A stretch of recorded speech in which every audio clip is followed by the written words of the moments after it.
Hello, thanks for checking out this Creator Spotlight.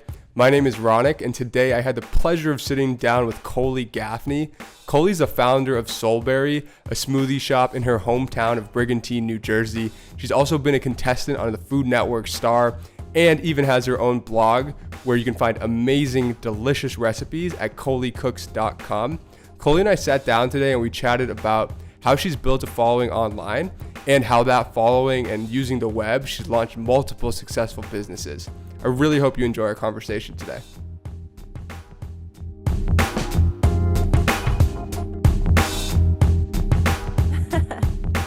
Hopefully you get a good view of her there. I try to get her to sit, this would be perfect if she would do this during interviews. All right, here we go.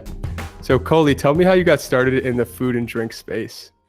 Well, I've been involved with cooking pretty much my whole life. I grew up in an Italian family, so I think like most Italians, we all get introduced to cooking at a really young age. And I just really took to it and always wanted to become a chef when I grew up. And so I went to college. I got a bachelor's degree in communications and worked a couple jobs, in sales and just random things after I got out that I wasn't loving.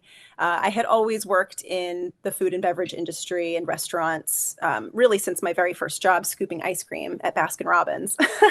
And I just decided that I needed to pursue it. So it was actually in 2010, I quit everything and I went to culinary school, and then I started a private chef business.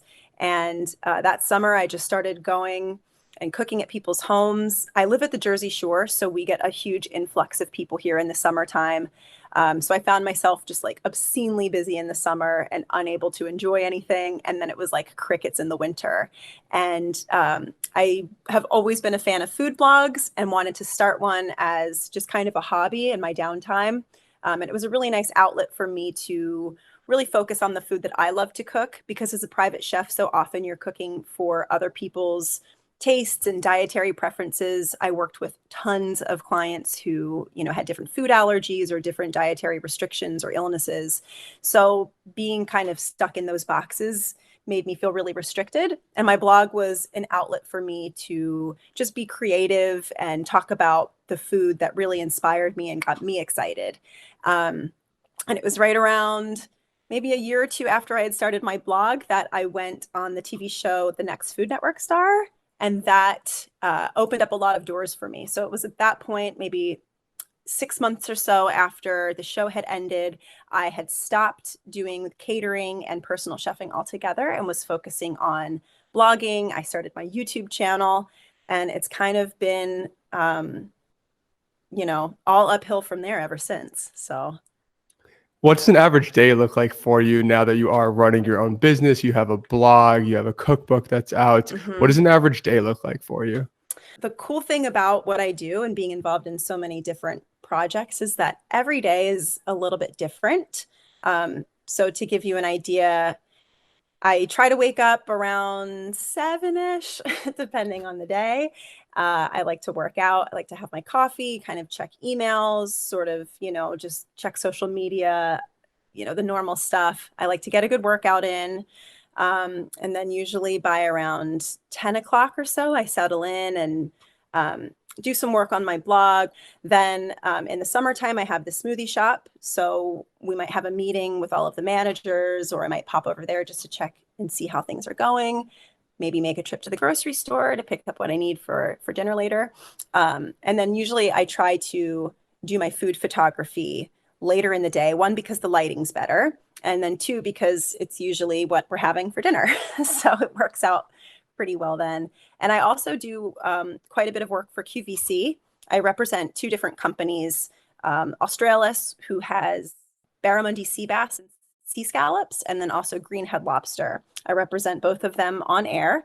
So a couple times a week, I might have a QVC airing later in the day. So get all my hair and makeup ready. And right now we're not going to the studio. We're Skyping live. So I set up all of my Skyping equipment and get the food all prepped and just sort of get the kitchen cleaned up and ready to do that. And it's usually sometime in the late afternoon. So I'll do that and then make dinner, clean up, and then watch some Netflix with my dog and my puppy. And that's about it. It's pretty nice life. Yeah, that sounds like a full day. I imagine after doing all of those, sounds like 4 or 5 different jobs, you need some time just chilling on the couch with the dog, For sure. kicking back. Were there Yeah. mentors along that path that you look up to and that to this day you still maintain a relationship? And what did you learn from them?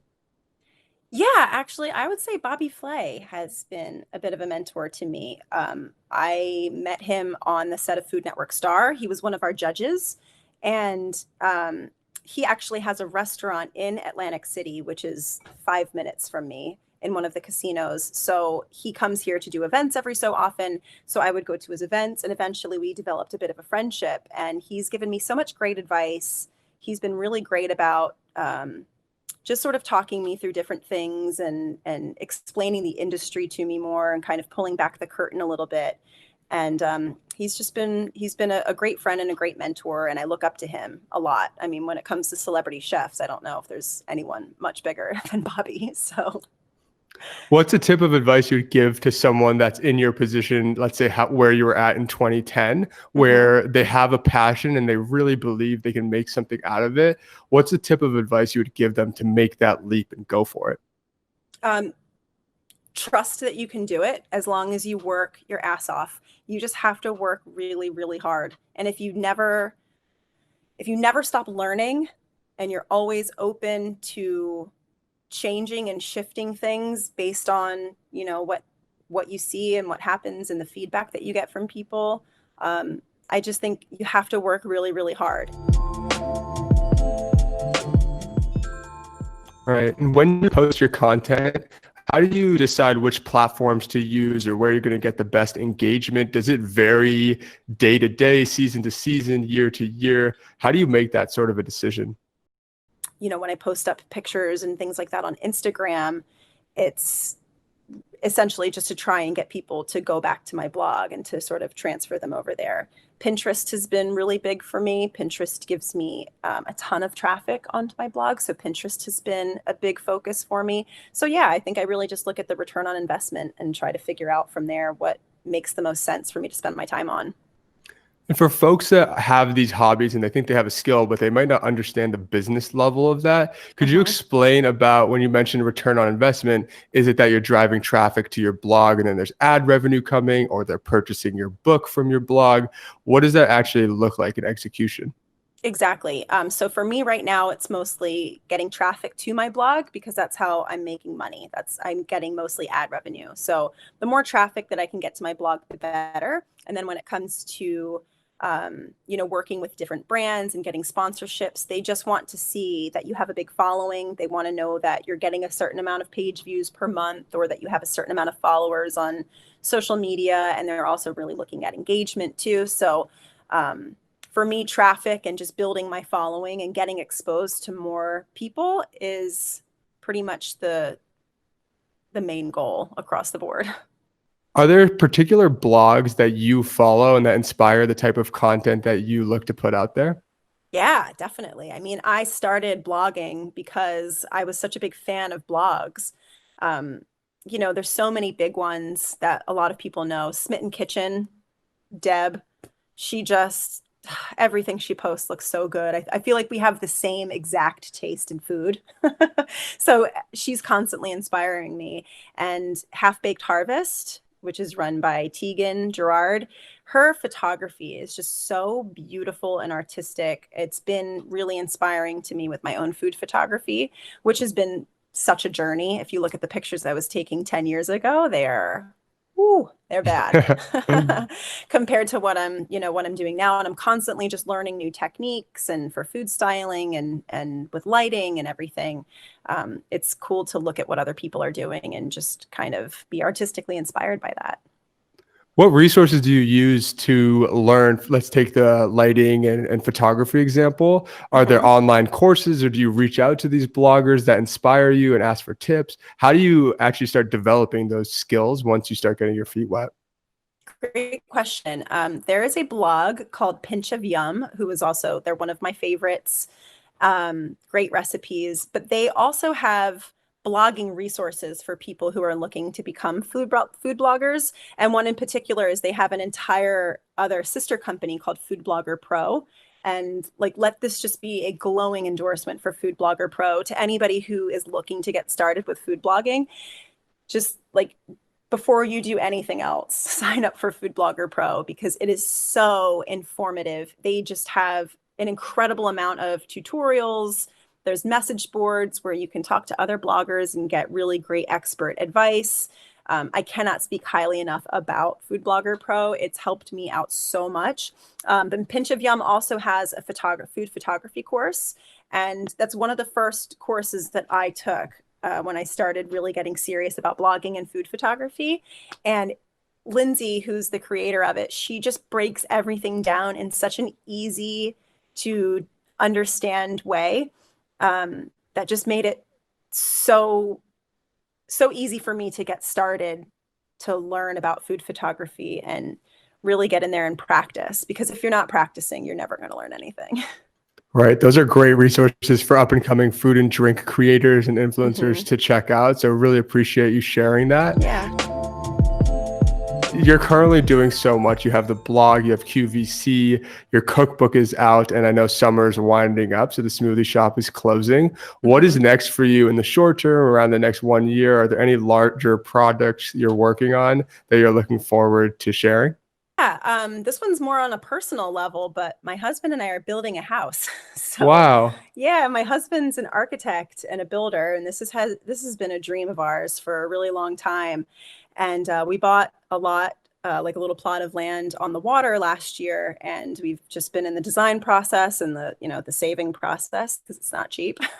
Right. And we're actually going to be breaking ground next week, which is really exciting. So I want to make sure that I include a lot of that in my content and share that with my readers and my followers, because I think it's something that everyone's definitely interested in. I mean, it's not necessarily food, but there's certainly some crossover, especially when we get into the kitchen design and all of that. A few years back, we redid our kitchen in our current house, and I shared a lot of that content with my followers, and they all really liked that. So I think now that we're moving on to doing a whole house, it's going to be really cool to kind of follow along and see that process unfold. And once we're in the new house, I'm really excited to ramp up my content creation even more and get back into video, because we're going to be living on the water in this like really cool brand new house. It's going to be super modern and kind of Scandinavian and unique. And I'm just going to want to show it off. So I cannot wait. So hopefully this time next year, that's where I'll be. That's incredible. Congratulations. I'm really happy for you. That's Thank you. amazing to hear.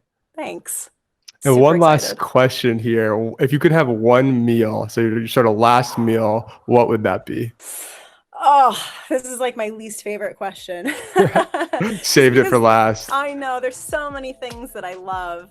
One thing I've said recently that this would be my death row meal is chicken Milanese, which is like a thin breaded, crispy chicken cutlet with a simple arugula salad with fresh tomatoes and lots of lemon and shaved parm.